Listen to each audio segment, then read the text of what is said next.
Thank you very much for the nice introduction. Good morning, everybody. My name is Nick. I have the privilege actually to introduce to you a personal friend, also a very good friend of the university and somebody I've met many times in the past. That makes it also to some extent a bit more easier or difficult to introduce him, because if you see it, and you'll see it here also in the agenda, that's everything about Professor Wang is actually written here, so I would like to maybe say a few things that is not written down in this agenda. As you can see, the agenda is very complex, it's very interesting, but I find, first of all, super fascinating to tell you that Professor Wang has been also teaching here at Shih Chien. He is an adjunct professor, and many of the students that I know have highly praised his classes. One of his recent classes actually is on AI, and I have a student who has been flattering and very impressed by the material that Professor Wang is providing in those classes.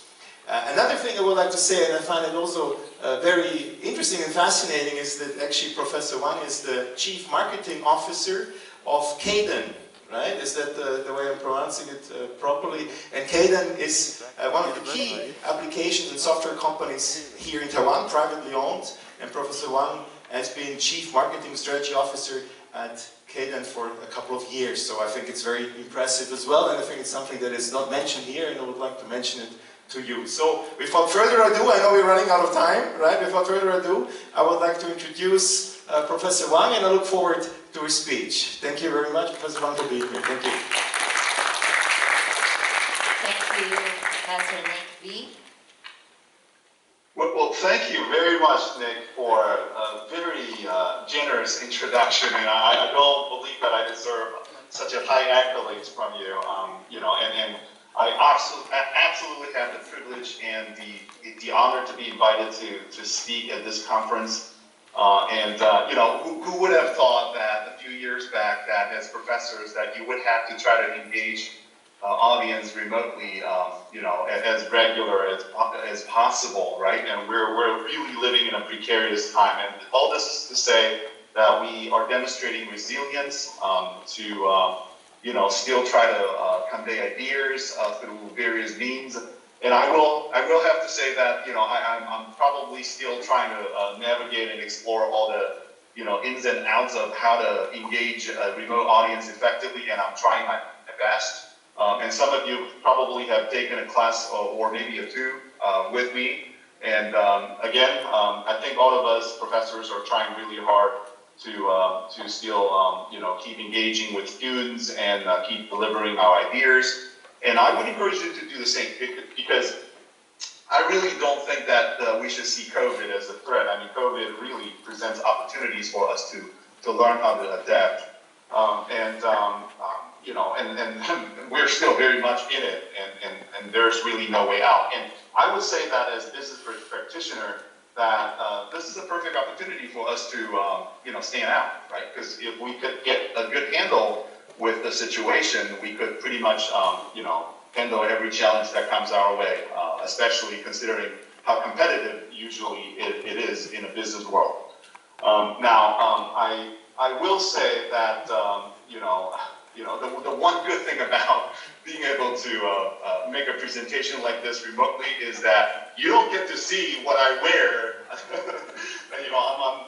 I could be wearing underpants. Obviously, I'm not wearing underpants, but I could be wearing underpants for all you know. But I'm again very glad to be here, and we're tens and thousands of miles away, but it doesn't matter. We have the best technology available to us. So let's try to get started. So I did prepare a deck of presentation slide, and let me see if I could have a good handle on it. So let me share my screen. Does everybody get to see my screen? No? Yeah? Am I able to, okay. But we cannot see it. We only can see it in the screen. Let's see, hold on just one sec. So I guess I'm presenting. All right. So today I am presenting to you the topic that I thought really hard to come up with academic writing excellence and interdisciplinary approach. Obviously, I don't believe that I am the best person to present this topic, but I thought I would be able to provide you with a kind of a different perspective towards academic writing or writing in general. Because my background and credentials gave me the opportunity to expose myself and truly understand how writing has evolved over time, as well as how writing as a form of expression is being seen in different fields, not only academic. Now, so today's agenda, I will take a few minutes to talk a little bit about my credentials. Nick has already done a wonderful job introducing me as a professor, but there is obviously, as he said, that there is a different side of me, which I think would be, that part of the experience would be very valuable in, describing the skills or the ins and outs that are required for you to be a good writer, right? And I will say that most of the people ignore the fact that, writing is actually a form of communication, of expression, right? So it is of critical importance to focus on strategies that allows us to effectively communicate what we want to communicate. And this is not only applicable to academics, but also to, like random average Joe in the street, right? So if you can write well, it's like, you can present well, or you can talk well, and being able to communicate well or efficiently will help you tremendously as a business professional to get to the success that you want. And, like I said on the slide, I want us to focus on the professional side of it, right? Because, anybody could write. My 10-year-old could write, but does that mean that he could write effectively, or does that mean that he understands how to write professionally? Not so much. It takes time to cultivate that sense, and it also takes time for you to truly understand and appreciate the value of, how to write professionally and how that's going to get you, right? And then towards the end, I'm going to give you some random examples. Now, I wanted to kind of paint this presentation as not a pure academic presentation because, like I said, the whole point of me presenting this title to you is to share with my experiences with you in terms of how writing is now being viewed from different disciplines. And so, as my title suggests, I wanted to really take an interdisciplinary approach, particularly from the business angle to help you understand how to improve and enhance your writing skills. So a little bit about myself. I'm currently a professor, a business professor at Juniata College. We are a sister school of Shih Chien University. We have received many wonderful students from Shih Chien University to come here and do not only semester exchange, but some of them actually chose to do double degree with us. So in addition to being a business professor at Juniata College, I am also carrying the Associate Provost for Academic Initiatives title at the college, so I'm part of the leadership team. And I have been here, this is my 12th year. I was born and raised in Taiwan, came to the United States after I finished college.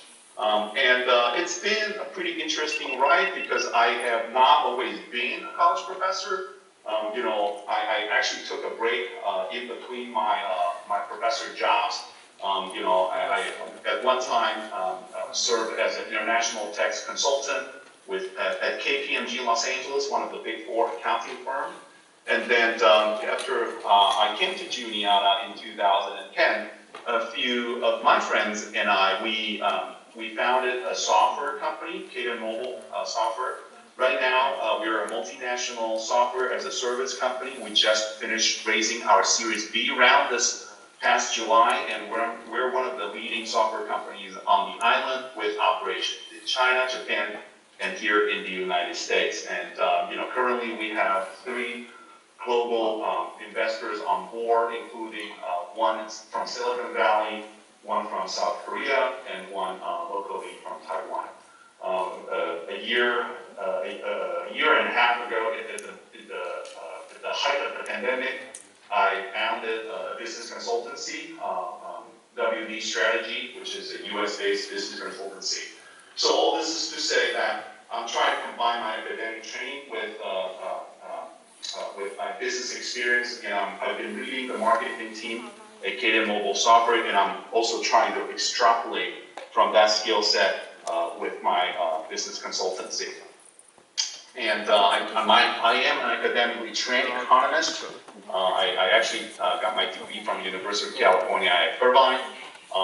My expertise is transfer pricing, which is about how we allocate profits among multinational affiliates. I also handle a lot of, I used to handle a lot of the clients' wage and hour disputes that fall under Fair Labor Standards Act here in the United States. Again, all this is to say that I've seen a lot of writing. I've probably written a bunch. In all different forms, emails, memos, reports, papers, articles, grant applications. So there is hopefully something that I could share that would be valuable to you. And for anybody that is affiliated with Shih Chien University and wanted to make a connection, this is my LinkedIn profile, or you could just go on LinkedIn and search my name. I'd be happy to connect and discuss more or help you in any way I possibly can. So like I said, I wanted to, before I formally start my presentation, I wanted to throw some caveats out there. I don't want to paint this as one of your typical writing workshops or seminars, because it's not about that. I'm trying to just share a perspective that hopefully will reinvigorate your desire to enhance your writing skills. Because at the end of the day, what business professionals are trying to do is to disseminate information effectively. And hopefully through the right strategies, you'll be able to learn how to disseminate information effectively and efficiently. I also wanted to say that writing takes a very, very long time to improve. And it definitely takes a level of patience. But once you improve your writing, you're going to be able to harvest the results. And I would actually strongly encourage you to think about how to strategically improve your writing, because at the end of the day, the benefits of you writing well is going to create a level of premium that's really unimaginable. If you can write well, your skill set will be leveraged by all sorts of different kinds of people, and that's going to create more opportunities for you. And not only we need to think about how we write, we need to be very purposeful, right? So what is the messaging technique that you need to take in terms of, how to deliver how to convey your ideas based upon the different forms of writing that you are involved. It could be a blog post, it could be an academic paper, it could be just a simple email, right? How do you learn how to focus on the messaging technique based on the venues, right? And a lot of people don't think about that. Oh, you know what? A lot of people say, writing an email is like how I talk. Well, it certainly cannot be done like that, right? Because, professional writing certainly cannot, you cannot involve, colloquial or slang language, which this is something that we're going to talk perhaps a little bit about. Now, like I said, I'm repeating myself, professional, not casual, right? So first thing first, you need to understand that writing is a formal way of expression, right? You cannot write like the way you talk, which means you need to avoid slangs. You need to avoid being colloquial, and not necessarily just in English, right? So even if you're writing in Mandarin Chinese or Japanese, it doesn't matter. You shouldn't write professionally with slangs or colloquial language. And every language has slangs and colloquial language, but it is important for you to distinguish that from professional writing, because at the end of the day, you need to identify ways to communicate effectively and professionally. And I will say this, right? So although I'm presenting this in an academic setting, it may seem that I am trying to preach the idea towards just academic writing, but not necessarily so, right? Because when you put together emails, when you put together memos or papers or reports, there is a professional sense that you have to deliver. And I have seen many students or colleagues, they don't quite understand that. So oftentimes they would, casually write emails like how they text, right? And that generally does not receive well. And I will argue that even when you are, want to write professionally, sometimes because the fact that you text too much or you don't distinguish between informal writing and formal writing, and when you finally need to write formally, your habits carry over. Your habits of being informal carries over. And that, to me, is something that you need to try to avoid. And I am going to give you some quick examples, right? So, and I talk about this in a lot of classes that I teach, and I think that it matters for scholars even more so. Formatting matters. I used to be a person that doesn't believe in formatting because I thought when I was doing my PhD program, it doesn't matter, whether or not my formatting is right. I truly believe in the contents that I was putting together, and I thought that people should cut me slacks in formatting. Well, not so much, because again, it's a form of expression. It's how do you want to portray yourself? What is the kind of idea that you want to deliver? And that is important. Now, I wanted to share one example in my personal story.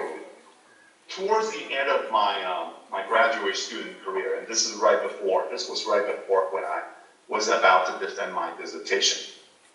And I was putting together the introduction of my dissertation, right?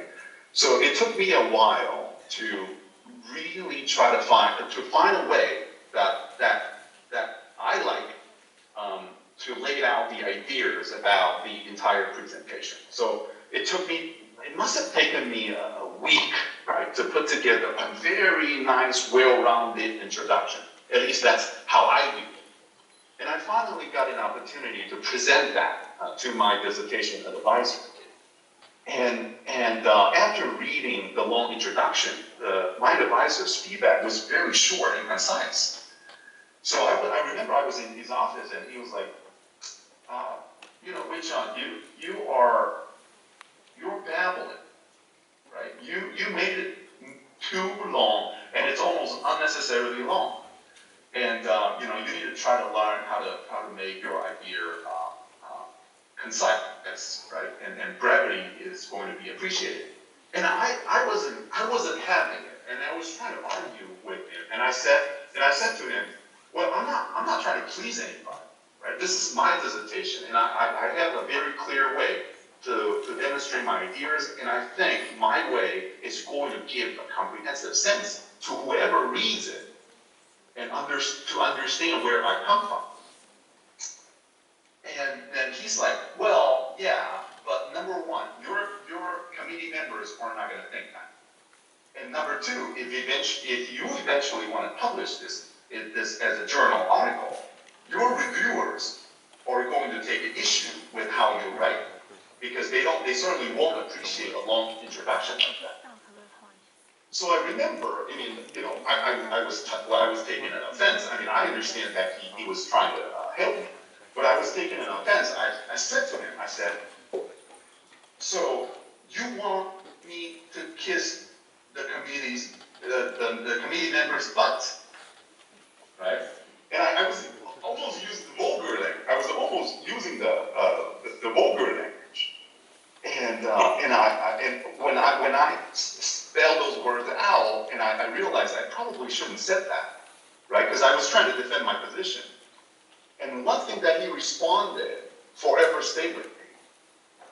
He said, no, WeiChung, I wasn't trying to make you kiss their butts. I was trying to make you French kiss their butts.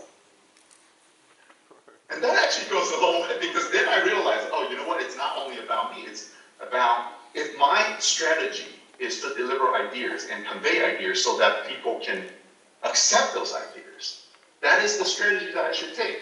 And that actually has a profound impact on my later business career. I never thought that I would become a marketing professional.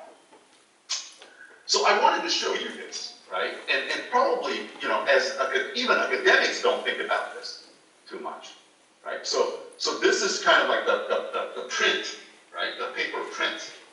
And have you ever thought about why the print version carries 3 columns? Have you ever thought about why? And I'll tell you why.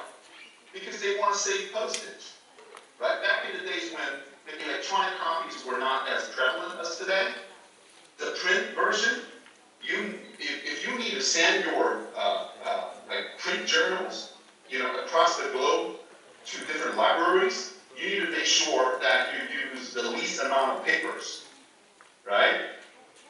And that's how this came about, right? So you utilize all those different columns. And nowadays, it's different. Nowadays, you could do whatever you want. You could make it as long as you want because now everything is electronic, especially with open source, open access is being, the mechanism of open access is being promoted. Now, people don't care about, you know, how long your article is because it doesn't matter. At the end of the day, it's just one PDF, right?